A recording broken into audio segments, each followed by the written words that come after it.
সন্তানকে বলছেন, বাবারে তুই আমার গাদার পিঠে ওঠ, আমি একটু তোরে টানে নিয়ে যাচ্ছি।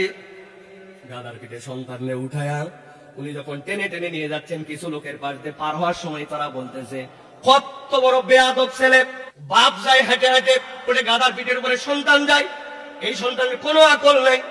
ওই লোকগুলার থেকে যখন একটু ফাঁকে গেছেন, লোকমান আলাইহিস সালাম জিজ্ঞাসা করছেন, বাবা লোকেরা কি বলছে শুনছিস? হ্যাঁ শুনছি, তুই নাম এখন। নামার পরে এবার উনি উঠছেন, উঠার পরে এবার বলছেন, সন্তান তুই টেনে নিয়ে যা।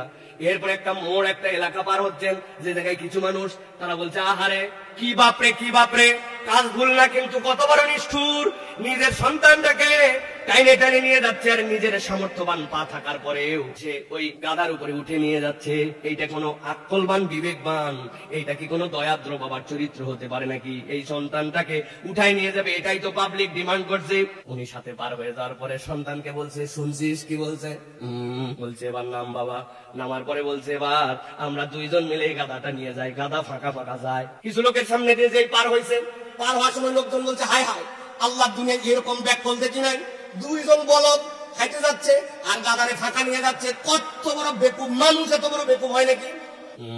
উনি বলছেন, বাজান কি বললো শুনলি নাকি? ঠিক আছে, সামনে পার হয়ে গেছে, যাই বলছে তুই সামনে বস আমি পিছনে। এবার দুইজন মিলে গাদার পিঠে উঠে কিছু দূর যাচ্ছে, কিছু লোকজন দেখার পরে বলতেছে, আরে আল্লাহ দুনিয়ায় মানুষ কত খারাপ হয়, দুইজনে দেখো, একটা অবলা প্রাণী, লোডও তো নিতে পারবে না, কিন্তু দুইজন দামড়া দামড়া বেটা উঠে বসে আছে একটা গাদার উপরে। উনি বলছেন নাম বাবা। নামার পরে বলছে, দেখছো তো তুমি মানুষকে কোনোদিন খুশি করতে পারবা না, তুমি যেমনি করো মানুষ তোমার জন্য সমালোচনা করবে।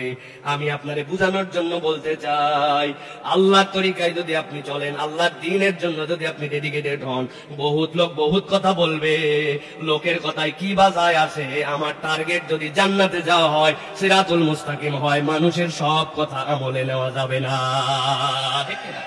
বহু লোক বহু অফার আপনার কাছে নিয়ে আসবে, না আমার সুযোগ নেই, আমি লোক দেখে কাজ করি না, লোককে সম্মান করি, মানুষ সামাজিক জীব, সেটাতে আমার সম্পৃক্ততা থাকবে, কিন্তু লোকে কি বলবে এইটা আমার কোনো ফ্যাক্ট না। খুব বয়স হয়নি দাঁড়িয়ে রেখে দিছে, মলবি মলবি বলে না, মলবি বলে ওরে খেয়াবার চোর, দাঁড়িয়ে রাখার কারণে ওরে মলবি বলে। কই কি রে তোর কাপড় শর্ট পড়ছিল নাকি রে? কই কেন তোর প্যান্ট দেখি উপর দিকে উঠে গেছে রে, হাঁটুর নিচে প্যান্ট বানাইছিস, কোন দর্জি? অথচ বুঝে শুধুই টাকনুর উপরে পড়ছে, কিন্তু আপনার কোনো বন্ধু ওটাকে আনস্মার্ট খেতাব দিয়েছে, ঠিক কিনা? বলে তোর কি কোনো জিএফ টিএফ আছে? থাকবে কেমনে, তোর তো কোনো কালচারের মধ্যে আসতে পারি না। 15টা আমার দিছে সিরিয়াল, ও চিন্তা করছে, ও হারাম বাদ দিয়া আল্লাহর দিকে আসে, আর আপনার হারাম বাদ দেওয়ার কারণে আপনারা আনস্মার্ট বলে। এরকম লোক দুনিয়ায় আছে না ভাই? আপনি ফ্লোরটা আবার হাত মোজা লাগাইছে, কবে থেকে তুই এত বড় হুজুরনি হলি? বলে কিনা তোর মারে দেখি পর্দা করে না, তুই এত পর্দা করে কি করবি? খোঁজা দেয় কিনা? লোকের কথায় কিবা আসে যায়।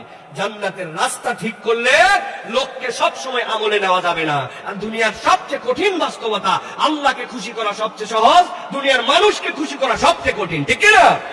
তাহলে আমাদের টার্গেট কি হবে? টার্গেট কি হবে? আল্লাহ। রাজি তো আমরা?